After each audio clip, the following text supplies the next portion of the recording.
how do I overcome imposter syndrome? Or how do I overcome the feeling that I'm not good enough? Or how do I get over some mental obstacle that I can? And the only answer that I have for you, you lovely, lovely person, not you, but Not me. you, No.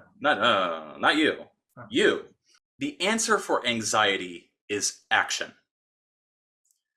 Anything that is stopping you or paralyzing you or forcing you to think, look at yourself doing that. Seriously, pretend you're on a riverbank and you're watching the thought of anxiety pass by on a little flowing creek and go, huh, that's an interesting thought, and then turn around and do the work. Mm. Yeah. That's it. That's it. All right. Next question. Where are clients that are not annoying? Where are clients that are not annoying? I feel like this has been asked by someone who was deeply hurt by an experience they had. I don't think there's an easy answer to that question. I think what I would say is if I had to identify a thread between my best clients have been the ones who I formed relationships with outside of just an application.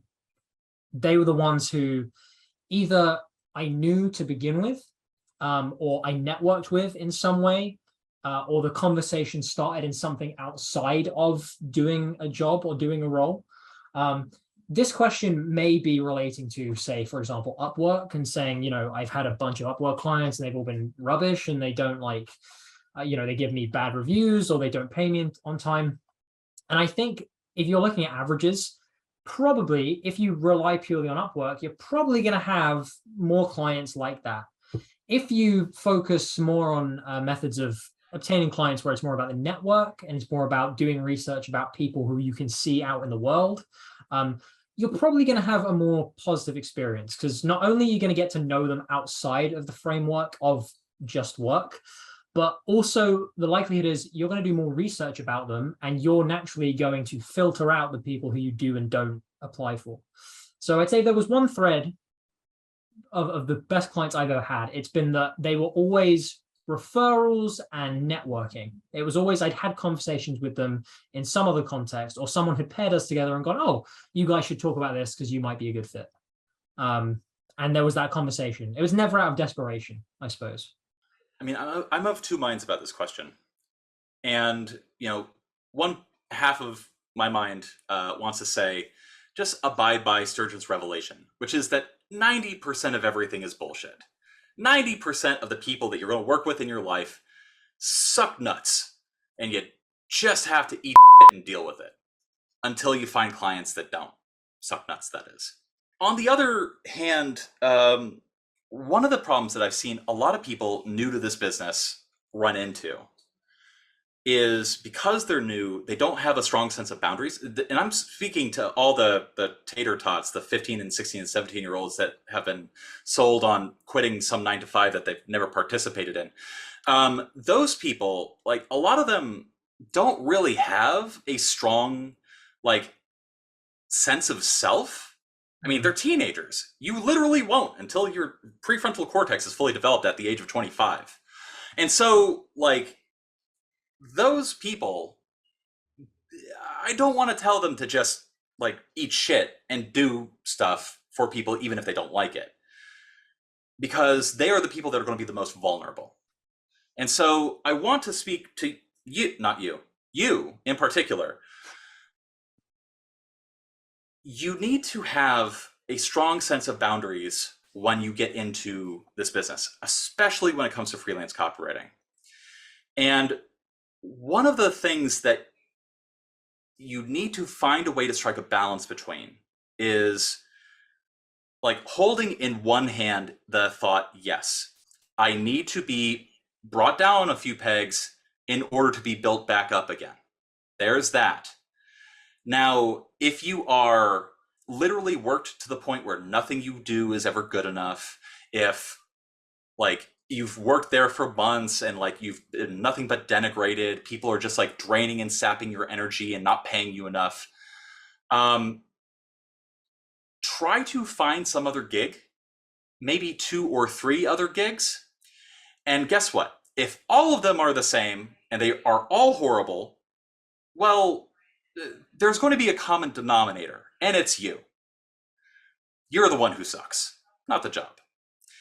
But in all likelihood, if you just keep an open mind, like always keep like one pinky toe out the door, and you're always looking for some other gig that might be better than the one that you have, you're always going to have something to fall back on if things go topsy-turvy down the line. So you, person, be careful about that, because we do live in a world where people will try to exploit you and exploit your vulnerabilities. So watch out for people who will do that. We just have a question, which is, do you guys have an example video? Oh, an example video. Okay, I see what you're asking. With you doing some of the things, etc., not just speaking about it, but doing it.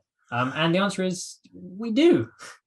Alex, why don't you tell everybody what you've been doing along those lines in the patreon.com/thecopythatshow? I will. And it's a project I'm extremely excited about. So one thing I should say is we do have quite a few over-the-shoulder streams and videos where you see Sean, myself, writing stuff. Like 20 hours of streams. Sean has done many, many hours of writing emails, for example.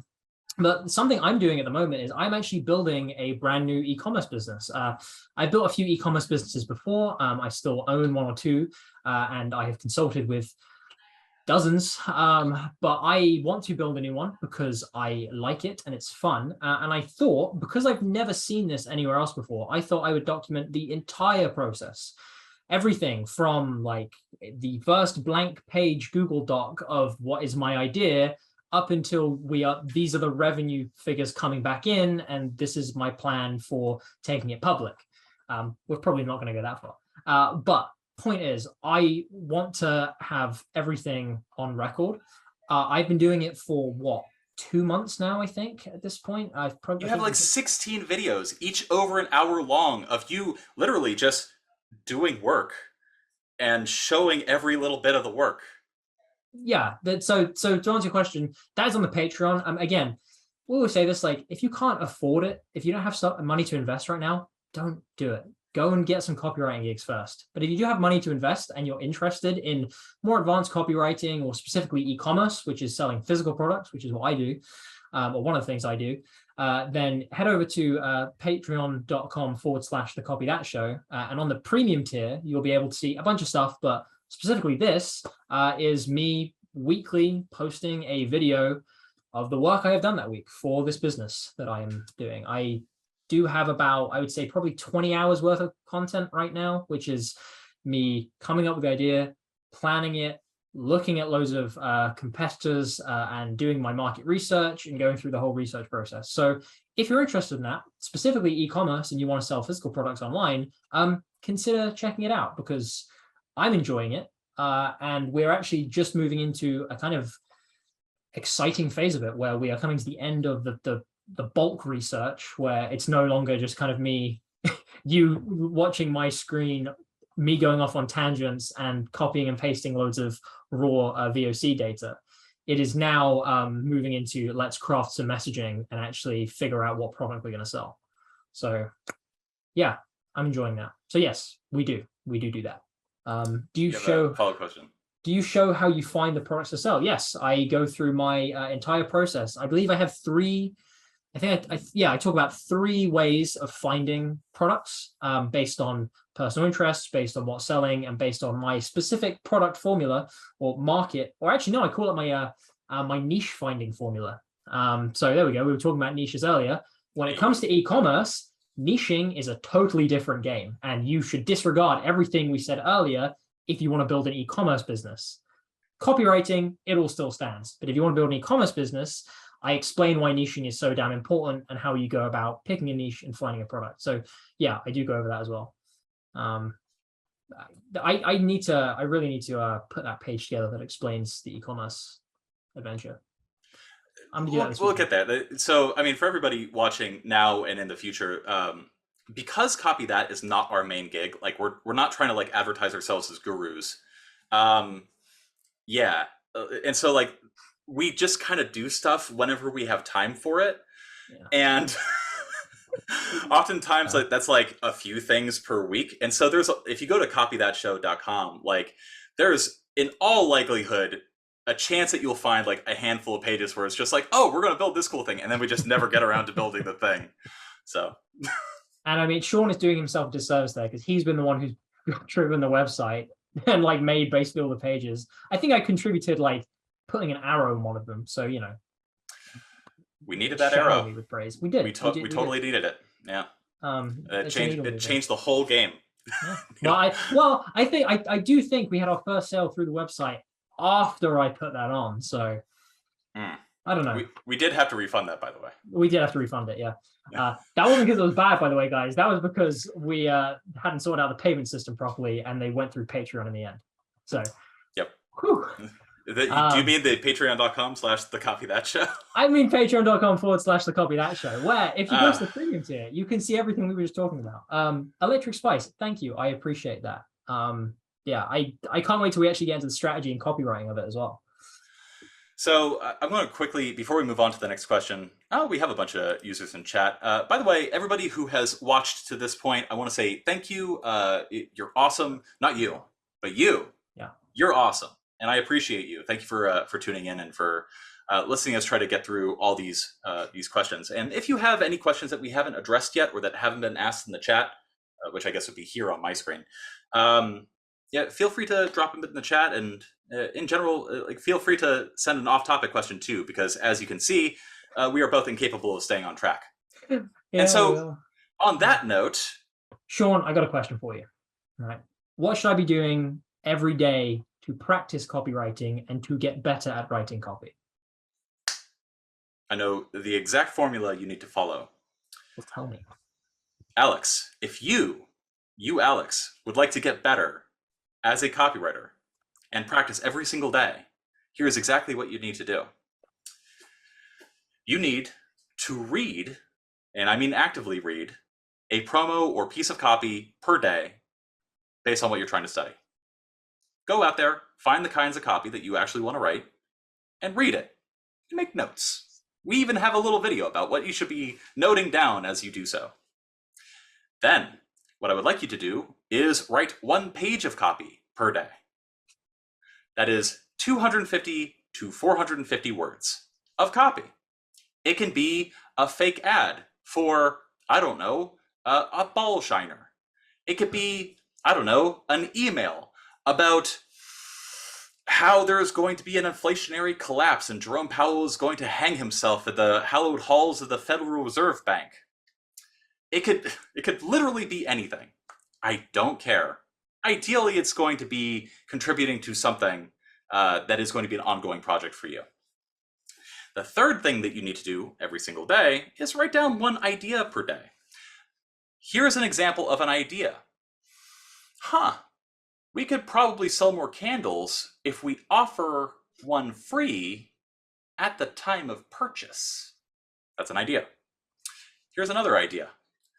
I bet we could sell a book about that whole inflation prediction idea that Sean just spouted off. That is an idea. Here's another idea. I bet you if somebody bought something, they'd probably want to buy something else as an upsell or a follow-up sale if it's, I don't know, a lifetime offer to the thing that they just bought. That is an idea. These are all examples of different kinds of ideas that you can have. All of these things are going to become fodder for your future copywriting and future marketing career. Especially on the content side, if you're going to be doing content, writing down an idea is absolutely invaluable. If you do those 3 things every single day, it's not going to take you a lot of time if you are a productive worker. You're going to get better at copywriting. You can't not. You are going to be exposing yourself and thinking about words on pages every day of your life for months. And you will not be able to help but get better. Now, footnote to that. Early on in your copywriting career, read 2 books. It doesn't really matter which 2 books. I don't recommend starting with breakthrough advertising, though. It's expensive, it's dense, and it goes over like topics that are a little bit heady for at this point in your career. It really depends on the kinds of copy you want to write. Like, for example, if you want to do brand copy, like if you want to write ads and commercials and stuff like that, read Hey Whipple Squeeze This. If you want to like understand lateral thinking and creativity, read Alchemy by Rory Sutherland. If you want to, I don't know, write long-form direct response sales messages for dick pills that you would sell to seniors, read Great Leads or The Architecture to Persuasion by Michael Masterson. Read 2 of them. It really doesn't matter which. Just once you get the 2, well, you'll be reading more down the line, but ultimately, enough theory is enough theory. It's those 3 things that I described before: page of copy per day, read a piece of copy per day, and write down an idea per day that is going to make the biggest difference. I stopped writing. I couldn't be bothered. But yeah. Oh, you're like everybody else here. Not you, but like you. Other guy. Yeah, I hate. Honestly, when he leaves, I'm going to be talking so much smack about him. God, he's not this one. Not this our worst viewer. Not you. Not you. You'd know if it was you because we say you. Exactly. It's you. Yeah, exactly. We've delineated properly. All right, cool. Yeah, the only thing I would add to that is, yeah, just write. It's amazing. It's not amazing because, as we spoke about earlier, the kinds of people who get attracted to copywriting, but in a sense, it is amazing the number of people who want to be copywriters yet are so reluctant to actually write. It's incredible. Like, not even just copy, just writing anything, like fiction, like just write something every day, a post, analysis of your favorite video game. Just write something. Yeah, I would say like the first little bit of your career, just write something. At a certain point, I want you to write, but also think very carefully about what you're writing and why you're writing it in that way. Because I think that is the difference between what separates like a newbie or a junior from like an actual working copywriter. The deliberateness. I think the mark of knowing that you're doing that just naturally is when you look back at what you've just written, or maybe you look back at the kind of something you wrote maybe yesterday, but usually for me it's as I'm going, and I'll just delete like a whole paragraph, be like, I don't need that. Or like I'll just delete whole sentences. I'll be like, no, start with this, and you just do that naturally. But I think that is when you start to realize you're understanding things, and that only comes through writing it in terrible ways first, guys. It only comes with writing absolute fluff for a year, and then understanding, is that actually moving the needle for conversion? No, I'm gonna remove it. Yeah. By the way, I love that you have adopted and internalized the term "move the needle." I enjoy it very much. It was I've been hearing it a lot at work as well. Needle moving. It's kind of one of the mottos of just like, oh yeah, move the needle. Just for people watching this now and in the future, move the needle basically means like, do things that are going to have a big impact. Don't do things that are going to have like a marginal, like undetectable impact. A good example of that would be like, oh, let's do a split test. Let's test the color of a button. That's not going to move the needle.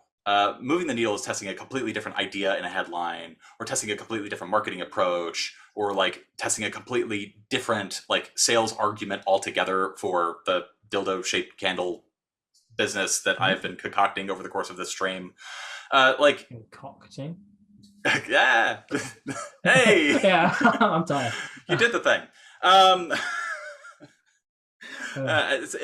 You're like me. You always have dick on the brain.